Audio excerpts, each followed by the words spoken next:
'Tis the season for more eggnog, and to drink this fresh eggnog against an identical eggnog that I made 1 year ago.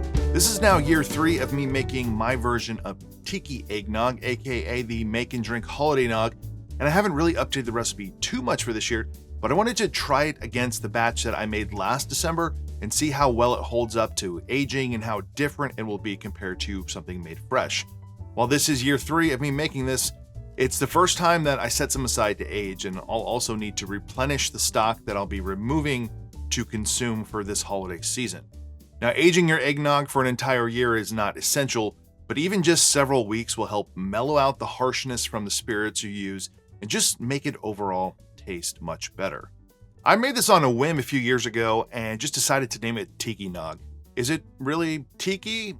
I don't know, but unbeknownst to me, Cutwater rebranded their holiday spirit to Tiki Nog without even asking. And I really don't want there to be any confusion on which one is which. Mine is the delicious one. So here we can call it Tiki Nog, you can call it the Make and Drink holiday nog, the Mad Nog, or call it the best goddamn eggnog that you've ever had in your entire life. That doesn't really roll off the tongue, but it is true. To me at least. I really do think this is the best eggnog that I've ever had, but you may disagree. There's some obvious inspiration here from Alton Brown's eggnog, Jeffrey Morgenthaler's eggnog, as well as some historic nogs as well. But the main reason I like mine best is because I use rum, and I like rum, and you probably do too. But you can adapt this to use whatever spirit or spirits you like. You could use brandy or cognac, you could use bourbon, use tequila, you could even use Irish whiskey. You really can do whatever you want, and you'll end up with a delicious eggnog, whether you age it or not. My eggnog uses, of course, eggs, and did you make sure they're not cracked? Thank you. Heavy cream, milk, cinnamon syrup, allspice dram, sugar, Amontillado sherry, vanilla extract, vanilla paste, rum, and of course, more rum. So 12 ingredients total. Actually, that's just 11. I'm missing one. Oh, nutmeg.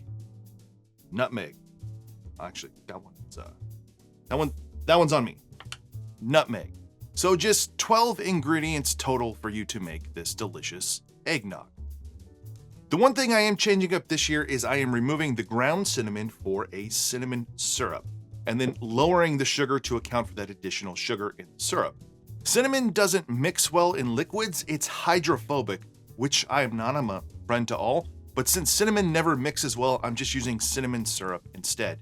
You can always make your own cinnamon syrup, I have videos for that, but I'm opting for the new Liber & Company cinnamon syrup, which is delicious.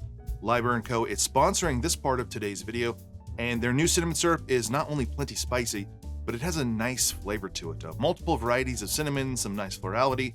Honestly, it has more dimension to it than my standard cinnamon syrup. So if you're interested, check out the link in the description to pick up some tasty cinnamon syrup for the holidays or your cinnamon cocktails. So let's get to making our Nog 3.0, and we're going to blend this to speed up the process. I'm starting with 6 whole eggs, 5 ounces of Chairman's Reserve rum that I'm slowly pouring in. You can use any rum you like here, but something that tastes very rummy. 4 ounces of an Amontillado sherry.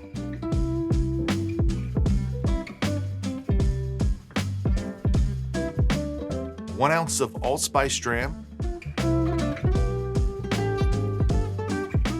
200 grams of sugar. 18 ounces of whole milk.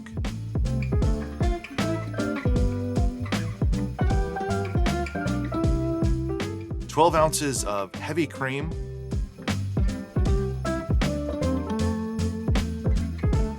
And now we're gonna add in 2 ounces of OFTD rum. Since this is a higher proof rum, I'm adding this later. Had I added it directly to the eggs, it may have basically cooked the eggs. 1 ounce of our cinnamon syrup. 2 teaspoons of vanilla extract. 2 teaspoons of vanilla paste, and if you don't have vanilla paste, you can use a vanilla bean, or you can just bump up the vanilla extract, use 3 teaspoons instead. And finally, 2 teaspoons of fresh ground nutmeg.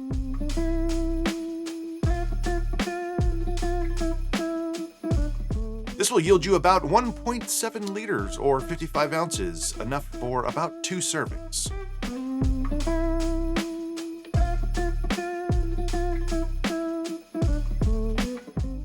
This eggnog is about 7.5% alcohol by volume, which is a lot lower than some of the suggestions to be around 12 to 14 to be storing and aging. But if you want a stronger version, I will leave instructions for a 12% ABV eggnog in this episode's description. Finally, we will bottle it, and I'm going to put some of it aside in a jar to age for the next year. And the rest that I'll be drinking this year, I will be putting in my crew bottles and, of course, labeling.